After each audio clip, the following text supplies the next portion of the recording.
తెలంగాణ ప్రదాత శ్రీ కేసీఆర్ గారి పుట్టినరోజు సందర్భంగా ఈరోజు మరి 17/2/2026 రోజు కేసీఆర్ గారి పుట్టినరోజు సందర్భంగా మరి కేసీఆర్ గారు ఒక విజన్ ఉన్న నాయకుడు.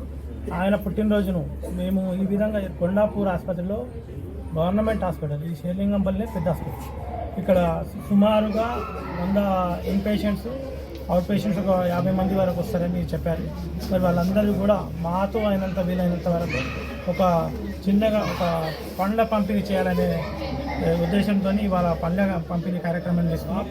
బాపు కేసీఆర్ గారిని రాష్ట్రాన్ని, అన్ని రాష్ట్రాలకు ఒక సీఎం ఉంటాడు, కానీ మన రాష్ట్రాన్ని తెచ్చిన నాయకుడు.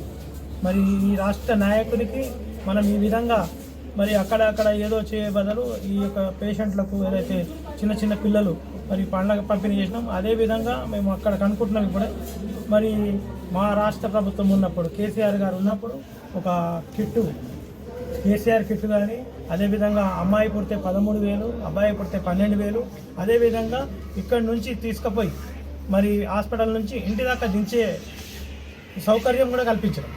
మరి వాళ్ళు పేషెంట్ చెప్తా ఉన్నారు, ఇప్పుడు సార్ ఉన్నప్పుడే బాగుండే, మరి సారు మళ్ళీ రావాలని కోరుకుంటున్నారు. మేము కూడా భగవంతుని ప్రార్థిస్తున్నాం, సారు కూడా పుట్టినరోజులు జరుపుకొని ఆరోగ్యాలతో ఉండాలని, మరి మళ్ళీ రావాలని కోరుకుంటున్నాం.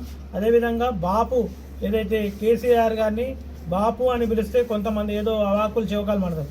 నైనా బాపు అని పిలిచే వాక్యం కానీ, జాతిపిత వాక్యం పిలిచేదానికి కేసీఆర్ గారికి ఒక్కరికే ఉంది. ఎందుకంటే కేసీఆర్ గారు మరి ఆయన ప్రాణాలను పణంగా పెట్టి మన తెలంగాణ రాష్ట్రాన్ని సిద్ధించారు. మన తెలంగాణ రాష్ట్రం వచ్చినందుకే మీరు సీఎం కానీ, మంత్రులు కానీ, ఎవరు కానీ ఈ పోస్టులన్నీ మీరు అనుభవించేవన్నీ ఆయన సెలవునే. కాబట్టి మేము ఒక్కటే కోరుతున్నాం, మేము ఆ రాజకీయాల తరకు పోము. కాకపోతే ఈరోజు ఈ యొక్క శుభ సందర్భంగా షేర్లింగంపల్లిలో వీలైనంతగా ప్రతి డివిజన్లో కూడా మరి అన్ని కార్యక్రమాలు, కేక్ కటింగ్స్ కానీ, ఈ బట్టల పంపిణీ కానీ, పండ్ల పంపిణీ కానీ అన్నీ ఎవరికి తోచింది వాళ్ళు చేస్తున్నాం. రాబోయే రోజుల్లో కూడా ఇంకా బాగా చేయాలని కోరుకుంటూ మరి కేసీఆర్ గారిని ఆ భగవంతుడు ఆశీర్వదించాలని కోరుకుంటున్నాం.